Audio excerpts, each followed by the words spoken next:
Ladies and gentlemen, welcome to another episode of the podcast. Today, we are joined by an extra special guest, one of the world's most influential digital marketers, a New York Times bestseller, Ford's top 10 marketer of our time, worked with the likes of Amazon, NBC, Facebook, Microsoft, YouTube, eBay, 800 million, and I hope I've got that figure right, Neil, buyers to his clients' websites, and a top 100 entrepreneur as presented by Mr. Obama himself. So Neil Patel, thank you for giving up your time this afternoon, but I understand it's this morning where you are. That's right. Thank you for having me. Good. So I hope I did your intro justification there. It's always funny to hear people talking about you.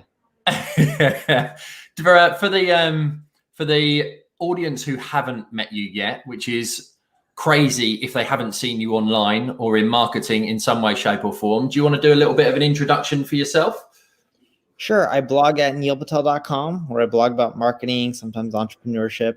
Other than that, I have an ad agency called Neil Patel Digital, named after me, funny enough, where we help companies grow their traffic and their revenue online. And I have a marketing software called Ubersuggest. Nice, awesome. And going back to before you even got into marketing, what made you get into marketing first of all? How did that whole journey even start? When was it? Yeah, it was funny. So I was around 16 years old. I was looking for high-paying jobs online. Keep in mind, I was 16. So when I'm saying high-paying, I wanted like $100,000 a year, which is high-paying. But the disconnect is I was 16 in high school and I expected to get a job for $100,000, right? Not going to happen. Back then, I believed I could get one. So I was searching the internet, looking for jobs, and I landed on the site called monster.com. I wasn't qualified for any of the jobs. I didn't have a college degree, didn't have any of the certification. But I saw that there were a job board making tons of money because they're publicly traded, so their financials were online. And I'm like, you know what? I can't find a job. So this best thing I should do is just go create a job board so I can make money, helping other people find jobs, even though I'm not qualified for a job. So I spent some money, a few $1,000 paying some developers to help me create a website, popped it up. And then what ended up happening was site was done. And I was just like, where's all the people? Why aren't anyone coming to the site? And then I learned you had to do something called marketing. So I went out there, paid a marketing firm with all the money I saved up working at a job at a theme park. And then what ended up happening was they took the money, provided little to no results. So I had no choice but to learn it on my own. I got good at it, started getting traffic, still made no money, but I was like, hey, I'm good at this marketing thing. I can get people traffic. I suck at making money for my own websites, but I can get people traffic. So then I also fell in love with marketing at the same time because I was kind of decent at it at that time. And yeah, I just kept pushing forward on that, side of the business.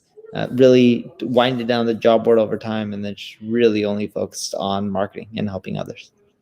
What age you're giving away your age if I ask this question, but what year was it that you kind of discovered marketing? Because I would imagine the difference between now and then is probably huge, right? Yeah. So you're looking somewhere around 2003. So 2003. So what would you say have been the biggest shifts from 2003 other than the internet and social media? What do you think have been the biggest shifts in marketing? Yeah, the big shift that we're seeing right now in marketing, and keep in mind, I was doing marketing before 2003, but 2003 is when I really got into it, right? Because when I tell you the story, it didn't all happen within 1 month or 6 months or a year. It took some time, but by 2003, I really got decent at it. Funny enough, by 2001 is when I first started the job board. And what I ended up learning, it took around 6 months to build a job board though, but what I ended up learning throughout that time and throughout that process is marketing changes super fast. In 2001, if you put the keyword that you're trying to rank for in the title of the page, you used to rank pretty easily. By 2003, if you did that, it wasn't as easy. And that was the speed then. Now, of course, it changes much more rapidly. There's many more algorithm updates, at least when it comes to SEO. There's many more platforms from Facebook. MySpace was back in the day, it was popular, but now there's Facebook, Instagram. Everyone's talking about this new one called Clubhouse, right? Yeah. But the list goes on and on. So things change, times change. And the big thing that I ended up learning is whatever you think is working isn't going to work forever in the long run. So you better learn how to adapt and keep learning. And that's one of the best things you can have if you want to do well in marketing, is the ability to learn and continually get better. That's a principle for business, though, isn't it? Really, the ability to be able to change and inspire. The team and people on your team really don't like change has been one of the big things that I've seen, but it's a natural progression. You have to continually keep pivoting and changing as journeys go and the business grows, right? Exactly. Yeah. So I've heard a saying that the 2010s, for example, in social media were very much a case of building audience, building communities, building following, which now kind of moving into the 2020s, it's pretty much all about ads. You know, everyone's got 5,000 friends. There's groups and communities with hundreds of thousands of people in them. Facebook's got to monetize. Other social media platforms have got to monetize. So kind of the personal brand element is becoming harder to build organically. And you must be using ads. What's kind of your thoughts behind that? Yeah, totally agree. Ads, funny enough, won't go away. They want to continually charge you for more reach. That's how these platforms make money. When you look at the organic reach, it's harder and harder. But here's the thing. There's new platforms that always come around and make it easier to get reach. For example, I was on Clubhouse literally right before we ended up doing this podcast interview. Okay. And I started with 100 and something followers. I joined a room, talked for literally 30 seconds, and now I have 400 and something followers. Now, is it going to be that easy to gain followers on Clubhouse if they maintain their popularity and their growth rate within a year or two? Of course not, right? Is it easy to gain popularity on LinkedIn right now? Yes. Why? Less than 3%, or roughly around 3% of the people on LinkedIn only post content, which means majority of the people don't post content. They want more people to post content.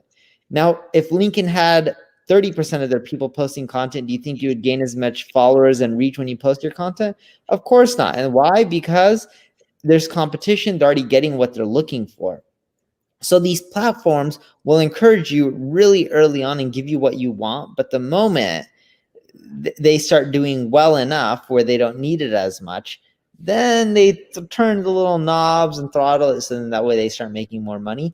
But it doesn't mean you can't grow in marketing. You just got to get creative. And that's why in marketing, I think one of the best skill sets is creativity. Yeah, sure, you can read and learn, but if you can't think outside the box, especially when everyone else is, doing the same thing, you're not going to do well. There's so many people with more money, more employees, more resources. You got to really think outside the box to win. Yeah, that's why quite a lot of people have made it with the likes of TikTok and things like that, haven't they? Because they've been able to do things. I've seen people in the mortgage space, which is my background, who are doing crazy things from a marketing perspective that you just wouldn't put such a professional industry with the stuff they're doing, but their pages and profiles are blowing up because of it. Exactly. Yeah. So, and what's funny is it's like, I know real estate agents who have done well purely because of LinkedIn. One of my buddies, Todd, who's in the mortgage industry, has gotten quite a few customers from LinkedIn as well. Who would ever thought, though, right? But you can end up getting business from these sites and these platforms if you participate. Yeah, that's exactly it, isn't it? You only get out what you put in effectively from doing it. And I think that's one of the things that dawned on me when you said earlier, right at the very beginning, you said you set up the website neilpatel.com. One of my first lessons, because in my first 10 years of business, I basically did no marketing, which is why I'm so passionate about it now. My journey in marketing started 2016. But one of the first lessons I learned was don't name things after you. Do not call your business Gary Das Mortgage Broker. Do not call your business, you need a bigger brand, because otherwise it only just comes about you. So yes, what prompted you to go that route? So what was funny is when I first started off in the marketing realm, right? Forget my first business, but let's go into the marketing realm because that's when I really started. Yeah. When I looked at that, my first ad agency was called ACS. Got crushed during 2008, during the financial crisis, right? The mortgage industry, at least in the US, I don't know how it was on the other side of the pond. Horrendous. So when you think about it from that perspective, right, that business was gone, had some software companies. NeilPatel.com was a place for me to just blog about marketing. I didn't expect my brand to grow. I was just blogging on marketing because it was fun, it's my passion, has nothing to do with business. Eventually, my team's like, we should go and create an ad agency, right? One of my buddies, Mike, who's now my co-founder. And I was like, it's a lot of work. I don't know. And we are thinking about names. And what was funny is he's like, look, everyone's trying to pay you for marketing. They're not trying to pay me. They're not trying to pay someone else because you have such a loyal blog audience. At that time, my blog was getting maybe like 400,000 or 500,000 visitors. He's like, we should end up naming the ad agency after you. And that's how it ended up starting. And then we took it from there. Now, here's the issue when you name something after yourself. Tony Robbins is only so big. LeBron James is only so big. Ronaldo is only so big. These brands are not as big as Apple, Google, Amazon, and the list goes on and on. I am stuck in that boat. My brand is nowhere near the size of Ronaldo, LeBron James, or any of those people. And so my personal brand is much smaller, which means my total amount of money that I can probably make is going to be smaller as well. But when Tony Robbins passes away, and I hope he never does, amazing guy, I don't know him, but great content. And we all eventually pass away, at least currently. There's not technology to keep us around longer. What do you think is going to happen to the Tony Robbins brand? It may not go to zero, but it's not going to be worth the same compared to when Tony Robbins was around. And that's the issue that we all end up facing that people don't really think about, in which, look, if you have a brand around yourself, it's harder to make it everlasting. And in my space, sure, there's been some people that have created a brand that'll last a very long time, like Ogilvy. He passed away, known as one of the best ad execs out there. There's people like Michael Jordan. When he passes away, I think his shoes will still be super popular. But I think that list is really tiny. And if I recommended people to go with a brand, I would tell them, don't build a personal brand. People don't want to buy personal brands. Then you have this key man syndrome, in which if something happens to you, the business goes away. Yeah, that's that was the message that I kind of took. And it's that 3 elements of brands, isn't it? You have the personal brand, which is you, Neil Patel. But if you had the business brand, it can live on after you. And then you can create product brands underneath the different businesses or the business as such. So have you not given any thought to releasing a business brand and kind of slowly pivoting, or do you think it would have too much of a hindrance? We think it would impact the business in a negative way. So we took the ad agency, we changed it from Neil Patel Digital to NP Digital, right? Because it's just initials. Not everyone will know what's around me. But what's funny is when our sales reps still talk to people, they say they want to hire Neil. So that doesn't help. We created a software product called Uber Suggest. And that product, not named after me, so it's standalone, which is great. And we'll continue to spin off more like that, but it's just a long journey. Yeah. And when you started your ad agency, you said you've been blogging and you built that blog up, and that enabled you, your team wanted to move into an ad agency. Did your ad agency initially only deal with blogs and SEO, or did it kind of go out wider and farther than that? We only ended up starting with SEO, and then we added paid media, so paid advertising. Now we'll do things like CRO and affiliate marketing and email marketing, and the list goes on and on. But eventually we expanded to many areas. We don't do all of them, but we do the majority. So that breeds, I'm glad you said that, because that nicely leads into my next question, which is, how important do you think from a marketing perspective it is to start with a niche? I think it's important. Marketing is super competitive. If you don't start with the niche, you're going to be screwed. So I think you need to niche down, and then after you do well in that niche, then expand, but start smaller. There's nothing wrong with starting small and then growing from there. Yeah, I think that's a business principle that applies out. I started in self-employed mortgages, and slowly but surely we branched the business out over time. That's now led into coaching and mentoring and teaching and training and courses, etc. And you just don't, I think that wouldn't have happened if I'd have been a generalist and not focused on one particular area, because in a smaller pond, you can be a bigger fish potentially, can't you? That's the thing. Exactly. Yeah. So what's one of the must-do things that you think people need to do now in marketing then? Be consistent. Everyone expects results right away. Mm. So there's two things, right? One, you have to be consistent, and two, you have to be persistent. So persistence, you keep pushing. Consistent is you have to do it on a regular basis. So if you're blogging, blog once, twice, 3 times a week. You're participating on social media, you got to participate multiple times a week. But you got to do that for a long period of time. It used to be where you can be popular or grow your traffic within 3 to 6 months or 1 month or even a year. But now it really takes 2 to 3 years to really see the results. And that's where most people fail. It's not that they're doing the wrong things, they just don't do it long enough.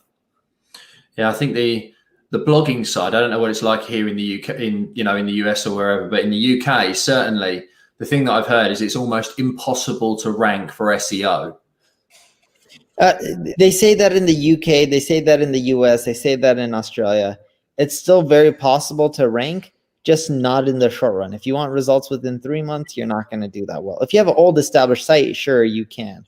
But generally speaking, you need to give it a year to 2 years and you can do well, even in the UK. But the problem is most people don't want to invest the time and the money for that long before they see results, because you're burning the money and you're not really generating any revenue in the short run. But that also creates an amazing moat because most people aren't willing to invest the money. Or yeah. Everyone's looking for the quick win, aren't they? And as you mentioned, 3 years. So you mentioned there 2 to 3 blogs a week, which is going to be 100 to 150 blogs over the course of 2-3 years. That's some commitment to keep doing for the consistency and the persistence of it. Yeah, and it's expensive. If you're not writing it yourself, let's say you're paying £100 per blog post and you do 3 a week, right? You're looking at over 150 a year, right? Yeah. It adds up very, very fast. Over 3 years, that's a ton of money. So how do people, who are starting out and want to write content? I'm a massive video fan. I love being on video. It's so much easier. You can equally create the written and the audio out of it. So it's a massive leverage of time. But for those who don't want to put their faces on video, how can they even try to dominate in terms of, they've just literally got to write 3 blogs a week? Is there a perfect length or a place to post them? Is it website now? Is it LinkedIn articles? Is it Medium? How do you focus that? Yeah, so the length is whatever length provides the reader with everything they need to know. So if I was creating an article on self-employed mortgages, I would talk about everything: how to qualify, what sizes are easy, what do you need to show to qualify, what banks offer these mortgages. I'm making this up because I don't know much about self-employed mortgages, period. So the more detailed you get, the better. For example, we have something in the US called credit score. I don't know if there's a credit score in the UK. Yeah. If you didn't talk about the credit score in the article, it wouldn't be as thorough, right? So if you talked about credit score, which you should, it'll be a little bit longer. So don't think about the article as in how long it should be. Think about, did I cover everything that needs to be covered? The second thing is it needs to be fresh and updated. So after 6 months, is it old? Are some of the things antiquated and need to be updated? If so, you need to keep updating. The third thing is when you have that content, you want to keep it on your blog first, but share it on the social web. And a week later, by all means, repost it on Medium, LinkedIn posts, Facebook posts, and the list can go on and on. There's nothing wrong with repurposing and duplicating the content because it just gives more awareness to you. Yeah, I see. And that's probably the same. Do you think it's okay from my perspective then, if I were to do a video and then get that video transcribed by rev.com, it's going to need some editing to make it keyword rich? Or can you just kind of make it better English, because my spoken English isn't particularly good, and then, put it up and job done? Or do you have to do a bit more to it than that? Yeah, you have to do a little bit more to that. I do the same thing. So we'll create videos. Funny enough, we use rev.com as well. Transcribe it. They're pretty fast. You still got to modify it because even the transcriptions aren't perfect. And even if they modify, even if their transcriptions were perfect, the way we talk doesn't always work out in a paragraph form for blog content. You got to modify it. You got to make sure you're including the keywords. You got to make sure it flows, it's appealing, it's conversational. And then from there, you can post it up. But it typically requires a lot of editing. What we've seen is there's nothing wrong with that process, but sometimes it's just easier to write a blog post from scratch and not transcribe the videos. Yeah. Yeah, that's very true. Maybe start with bullet points and then expand it out from there, perhaps for using, I often do my videos with bullet points. So maybe it's just taking them from there and then writing the blogs afterwards. That's actually not a bad idea. It's a bit more effort, but as you say, it'll probably read a little bit better. And it'll perform much better too in the long run. Yeah. Interesting. So I'm interested. We've covered a bit around marketing, and I know that's your core topic, but I'm always interested. This is aimed at business owners. And we get a lot of self-employed entrepreneurs and, who listen to this from startup through to scale up. And I think, how many people are on your team right now? I don't know. Globally, I had to guess maybe 400.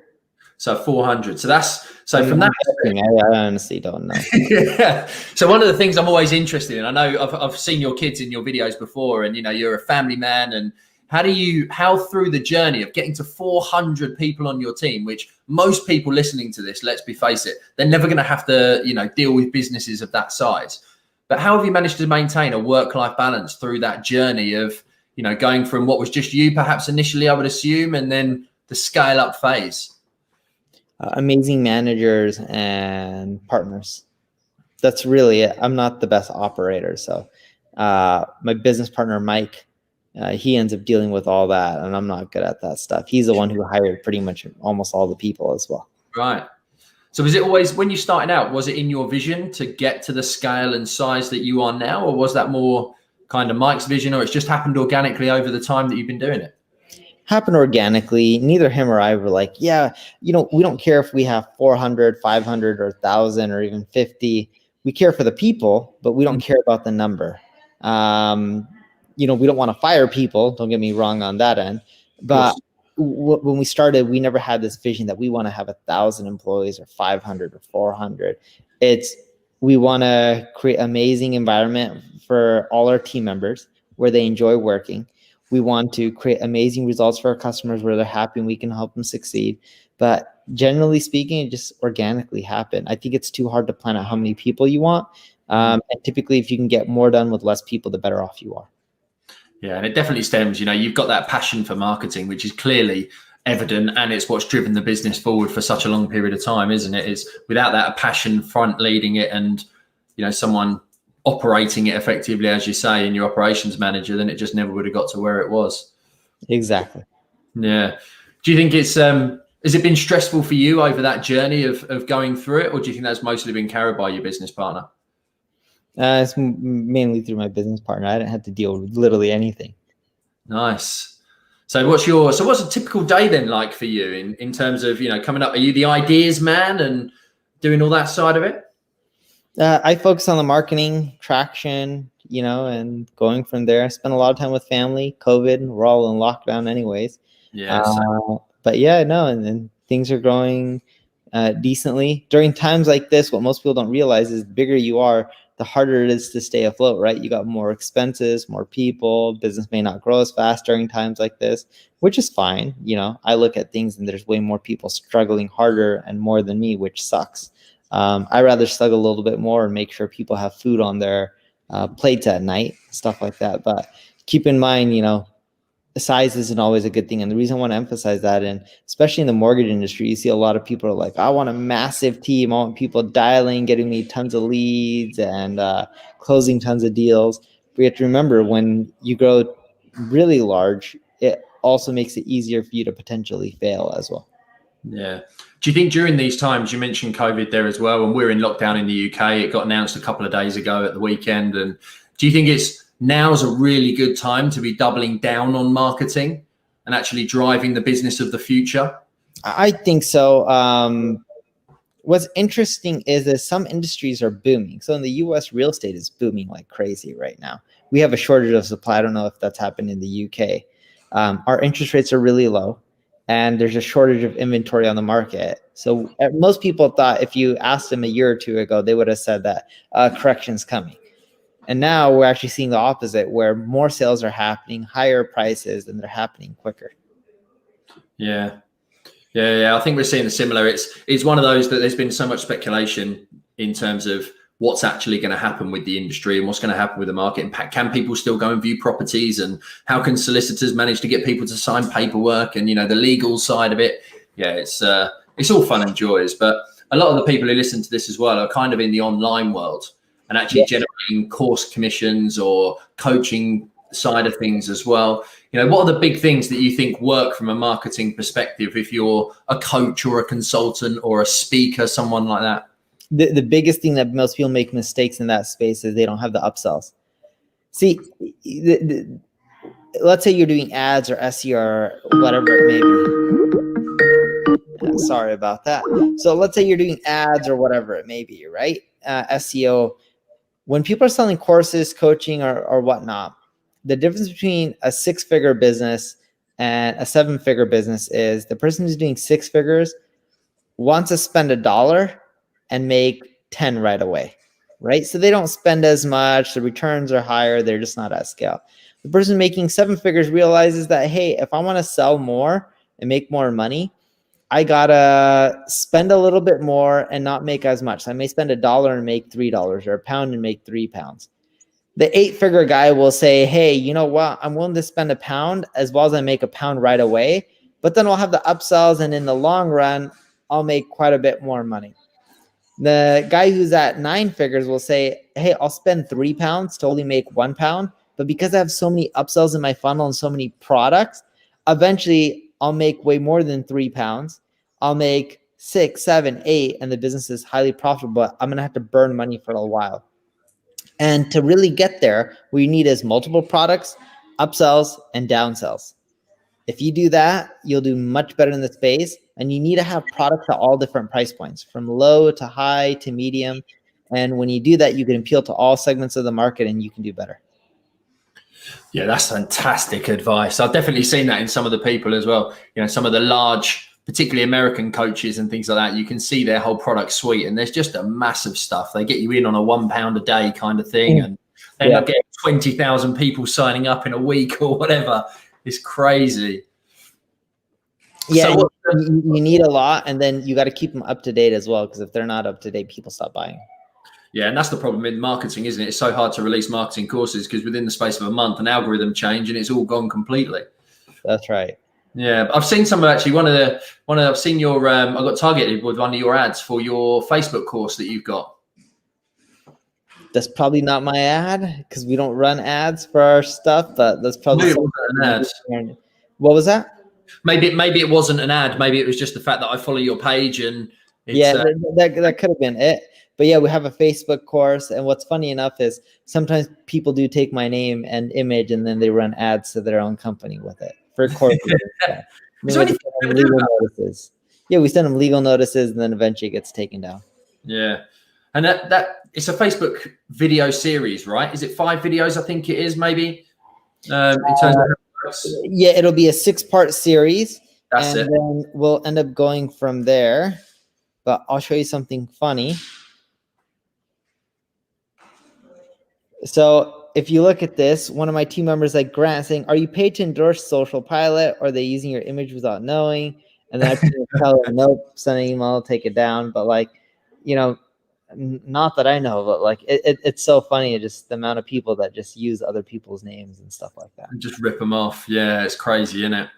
But yeah, definitely. I've only seen the first 2 in terms of that series that's out at the moment. But from what we've seen, and I passed it on to my team, there's huge amounts of value in there. So for anyone watching or listening, you need to go and dive over to Neil's Facebook page and actually get a watch of that, because it's going to help you excel when it comes to Facebook marketing, which is highly competitive at the moment compared to when I started in 2016. Definitely. It's much more competitive, sadly. Yeah, and you mentioned Clubhouse earlier. I'm quite intrigued. What's kind of your viewpoint in terms of where you think Clubhouse is going to go with it being so new and fresh? I have no clue, but I think it's going to do really well in B2B. So I see it as another version of LinkedIn, just an audio version. So I'm just trying to get as many followers as possible. Yeah, I think it's definitely one of those that, with everybody having been used to, you know, doing things like this where you're on StreamYard or Zoom, or, you know, the physical events have had to stop. You know, email, I think, is going to be massive this year. And I think things like audio and Clubhouse, where the leverage of time, you don't have to sit there and actually invest time into watching a video. You can sit on a bike and ride and listen, or you can go for a walk with the kids and have one earphone in or whatever. Do you think that's a fair assessment for 2021? I agree. Yeah. Yeah. So what's next for Neil Patel then? Where's your brand and business going? Just continually grow, or try to at least. Hopefully, I'm knock on wood, a little superstitious, but we'll try to grow and see what happens. Yeah, you're going to continue to keep doing the blogging. Do you do the blogging yourself now, or is that leveraged out to somebody else? Blogging is me. My team updates 21 old blog posts to keep them fresh. That they do. I don't have time to do 21 updates a week, but I write at least one post a week. Crazy, nice. So in terms of if people want to find out more about Neil Patel or connect with you on socials, what's the best thing and where to go? NeilPatel.com. Thanks very much indeed, Neil. It's been really a pleasure to have you on. Thanks for sharing your wisdoms on marketing and business. And I look forward to watching more of you online. Thanks for having me.